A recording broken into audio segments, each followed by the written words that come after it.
तो दोस्तों बात करते हैं आज एमबीए फर्स्ट सेमेस्टर के कंटेंट के बारे में। ओके, तो फर्स्ट सेमेस्टर में जैसा कि इस चैनल पे अपलोड किया गया है कि फर्स्ट सेमेस्टर में क्या क्या पढ़ाया जाता है और उसके क्या क्या कंटेंट होते हैं। ठीक, अब इसमें हम लोग देखते हैं कि एमबीए चाहे किसी भी फील्ड में हो, जैसे में तीन तो ऐसे कॉमन होता है, एक मार्केटिंग होता है, एक एचआर होता है, एक होता है होटल मैनेजमेंट। ओके, तो ये हो गया हॉस्पिटैलिटी से related, hotel management, HCHM, I think ऐसा ही कुछ बोलते हैं उसको। तो तीनों का जो फील्ड होता है उसमें एक साल तक का लगभग सेम कंटेंट होता है। ठीक है, उस वो सबको पढ़ना होता है। तो आज हम उसी सब्जेक्ट पे बात करते हैं कि मैं एमबीए में सबसे मोस्ट इम्पोर्टेंट पार्ट क्या है। तो सबसे पहला हम लोग देखेंगे कि इस वीडियो में कंटेंट है, यानी कि जैसे कि ये कंटेंट रहा व्हाट इज़ मैनेजमेंट। ठीक है, मैनेजमेंट क्या होता है। आप किसी भी फील्ड से एमबीए करो, आपको किसी ना किसी मैनेजमेंट में ही काम करना पड़ेगा। ठीक, उसके बाद आता है लेवल्स ऑफ मैनेजमेंट, उसके बाद functions of management and importance of management. तो इस वीडियो में हम लोग यही 4 टॉपिक को कवर करेंगे। तो चलिए करते हैं, आगे स्टार्ट करते हैं। ठीक है, आगे हम लोग जैसे चलते हैं,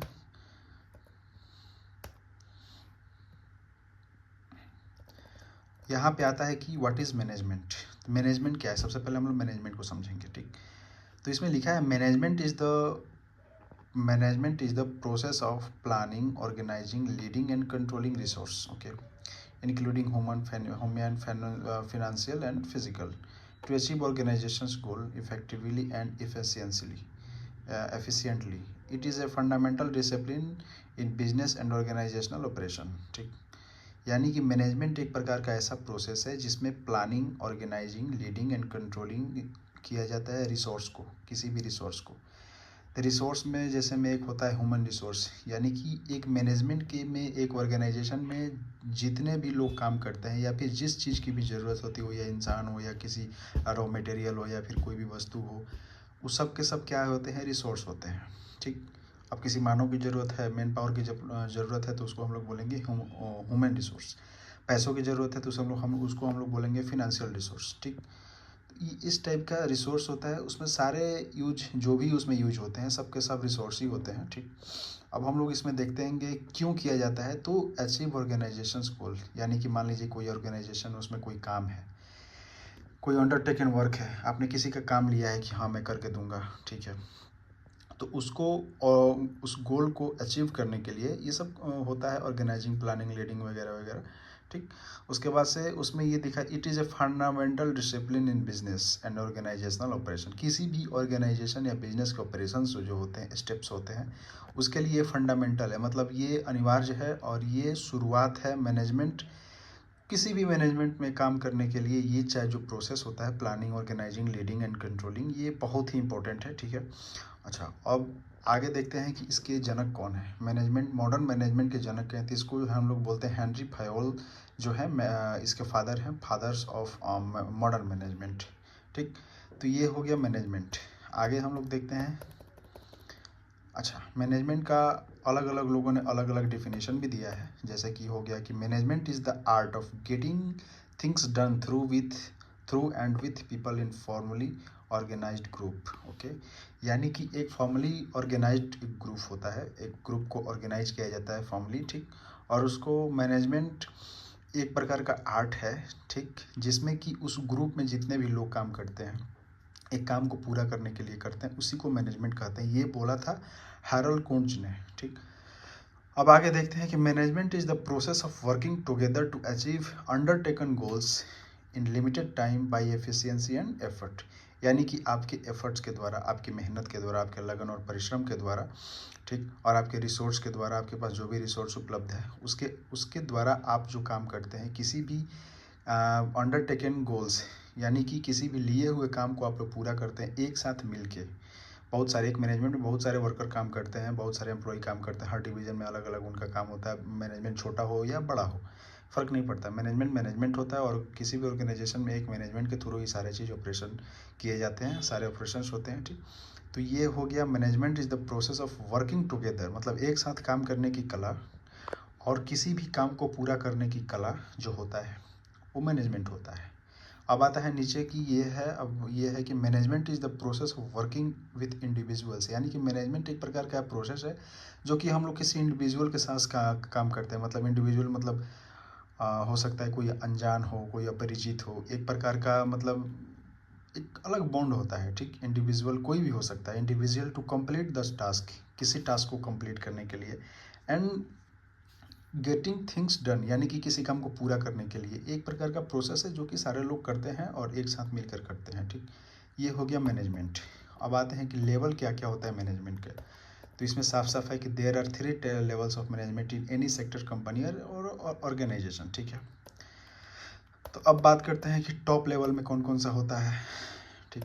तो टॉप लेवल के जो भी मैनेजमेंट के जो एम्प्लॉय होते हैं उसमें आ जाते हैं chief executive officer, managing director, chief financial officer, chief operating officer, chairman and board of directors, president या वाइस प्रेसिडेंट। ये जो भी मतलब जो भी ये पोस्ट हैं सबके सब अप लेवल के हैं, टॉप लेवल के ये है पोस्ट है, ओके, मैनेजमेंट में।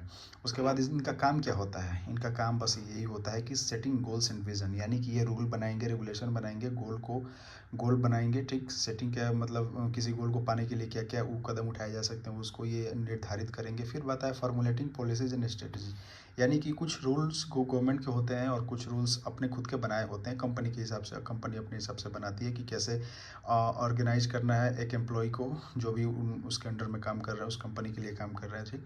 तो ये फॉर्मुलेट करते हैं पॉलिसीज एंड स्ट्रेटजीज को, ओके। उसके बाद आता है मेजर डिसीजंस मेकिंग, यानी कि जो बड़े बड़े डिसीजंस होते हैं किसी कंपनी के लेके, ठीक। तो उसको ये लोग उनका बस ये काम होता है, इस टाइप का काम होता है। उसके बाद फिर directing middle and lower management, यानी कि जो टॉप लेवल के मैनेजर्स होते हैं वो डायरेक्ट करते हैं किसको, मिडिल लेवल के जो भी कार्यकर्ता हैं उसमें, और लोअर मैनेजमेंट, यानी कि जो लो लेवल के जो भी मैनेजमेंट में जो काम कार्यरत है एम्प्लॉय, उनको ये डायरेक्ट करते हैं।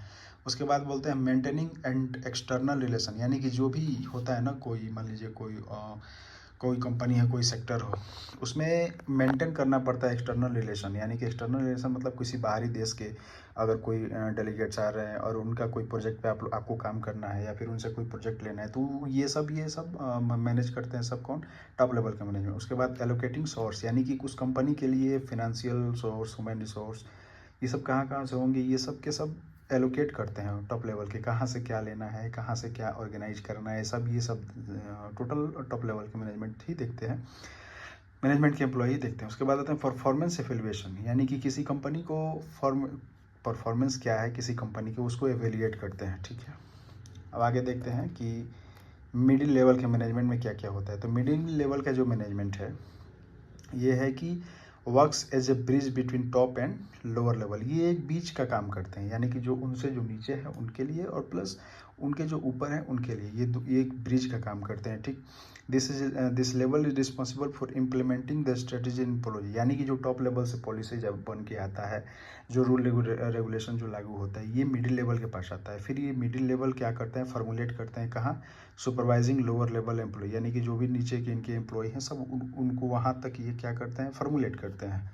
उसके बाद इसमें पोस्ट क्या आते हैं, देखिए डिपार्टमेंटल मैनेजर, यानी कि कोई भी मैनेजर हो गया, किसी डिपार्टमेंट का मैनेजर हो गया तो ये मिडिल में आएंगे। जोनल मैनेजर, किसी क्षेत्र का जो मैनेजर हो गया उस काम से रिलेटेड, तो ये जोनल का हो जाएगी। कोई ब्रांच है किसी कंपनी की अलग अलग, तो वहाँ के जो मैनेजर होंगे ये मिडिल में आ जाएंगे। उसके बाद डिविजनल मैनेजर, एक डिवीजन में अगर कुछ होता है वहाँ पे जो मैनेजर होते हैं तो ये हो जाएंगे डिविजनल मैनेजर। उसके बाद आता है ऑपरेशनल मैनेजर, किसी ऑपरेशन को कैसे मैनेज किया जाएगा किसी भी कंपनी के लिए, तो ये भी मिडिल में आएंगे। प्रोजेक्ट का जो कोई प्रोजेक्ट चल रहा है उसका कोई मैनेजर बन गया तो उसको प्रोजेक्ट मैनेजर बोलेंगे। सीनियर सुपरवाइजर जो सीनियर लेवल के होते हैं वो भी आएंगे मिडिल में ही। उसके बाद फंक्शनल हेड, यानी कि किसी भी फंक्शन को कार्य सुचारू रूप से काम कराने के लिए उसके जो हेड होता है उसको फंक्शनल हेड कहते हैं, वो भी मिडिल में ही आएंगे। अब इसका काम है कि implementation policies and rules top level to low level, जैसे कि मैंने अभी बताया। उसके बाद आता है डिपार्टमेंटल सुपरविजन। उसके बाद होता है motivating and guiding lower level employees, यानी कि मोटिवेट भी करते हैं साथ साथ ये जो भी लोअर लेवल के मैनेजमेंट के जो एम्प्लॉय होते हैं उनको मोटिवेट करना, उनको गाइड करना, या फिर कोऑर्डिनेशन बिटवीन डिपार्टमेंट्स, यानी कि अलग अलग जो डिपार्टमेंट्स बने होते हैं टॉप लेवल को उसके बीच में कोऑर्डिनेट करते हैं ये, यानी कि आदान प्रदान और संबंध स्थापित करते हैं, ठीक। और उसके बाद रिपोर्टिंग टू टॉप मैनेजमेंट, यानी कि जो भी डिपार्टमेंट का जो एनालाइज है या फिर कुछ भी होता है तो उसको रिपोर्ट कहाँ करना है आपको, अपना मिडिल लेवल का तो करते हैं, ये साथ में लोअर लेवल का जो भी एनालाइज है उसको एनालिसिस कर करके कहाँ करते हैं, ये टॉप लेवल को रिपोर्ट करते हैं। उसके बाद बताएं रिसोर्स एलोकेशन, यानी कि जो टॉप लेवल से जो डायरेक्शन आता है कि हाँ यहाँ से आपको रिसोर्स मिलेगा, तो ये क्या करते हैं कि वहाँ से एलोकेट करते हैं रिसोर्स को, और वहाँ से क्या करते हैं कि ये एकत्रित करते हैं। और फिर आता है प्रॉब्लम सॉल्विंग, यानी कि अगर कोई प्रॉब्लम है लोअर लेवल को, क्योंकि अक्सर प्रॉब्लम जो होती है एक इंटरनल जो प्रॉब्लम होती है, इंटरनल प्रॉब्लम होती है लोअर लेवल और मिडिल लेवल में ही, खासकर सबसे ज़्यादा लोअर लेवल में होती है।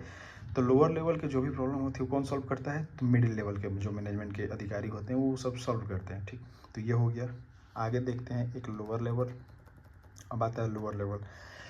सबसे पहले इसमें पोस्ट होता है supervisor, team leader, foreman, line leader, shift in charge, section officer, office supervisor. तो ये सब हो गया लोअर मैनेजमेंट, मतलब लो लेवल के जो भी मैनेजमेंट होते हैं, मिडिल से भी नीचे होते हैं। उसके बाद इनका काम देखिए, उनका काम होता है वर्क को डिस्ट्रीब्यूट करना, यानी कि वर्क को करना, सुपरविज़न वर्क को सुपरविज़न करना, maintain discipline, providing training, solving minor issues, reporting to middle management. यानी कि ये जो होता है सारी चीज़ एनालाइज करके कहाँ पर रिपोर्ट करते हैं, ये सब मिडिल को भी रिपोर्ट करते हैं। ठीक, उसके बाद से उनके भी नीचे कुछ एम्प्लॉय होते हैं, वो उनको मोटिवेट करना इनका काम है। इंश्योरिंग सेफ्टी, ठीक, इंश्योरिंग सेफ्टी का भी ध्यान कौन रखता है, लोअर लेवल के मैनेजमेंट, जो एम्प्लॉय होते हैं वही रखते हैं। ठीक, तो ये रहा आप सबका ये क्या बोलते हैं मैनेजमेंट, और मैनेजमेंट के जो लेवल्स होते हैं, कौन कौन से लेवल्स होते हैं, उसका क्या क्या वर्क होता है। तो ये सब आज की इस वीडियो में हो गया। और दूसरी बात ये है कि अगर आपको ये वीडियो अच्छी लगी तो चैनल को सब्सक्राइब करें, और प्लीज़ फॉलो करें, लाइक करें, और कमेंट तो ज़रूर ही करें। ठीक, मैं फोर्स नहीं कर रहा, बट हाँ, इससे क्या होगा कि थोड़ा मुझे भी मोटिवेशन मिलेगी, और वीडियो बनाऊंगा मैं। और MBA से जितना भी टॉपिक रिलेट करने वाले हैं सबके सब मैं मेरे शॉर्ट्स के थ्रू या फिर लॉन्ग वीडियो के थ्रू मैं इसमें एलोबरेट करने की कोशिश करूँगा जहाँ तक मुझसे हो सकता है। एंड चलते हैं, फिर मिलते हैं नेक्स्ट वीडियो में, नेक्स्ट चैप्टर और नेक्स्ट टॉपिक लेके। तब तक के लिए बाय।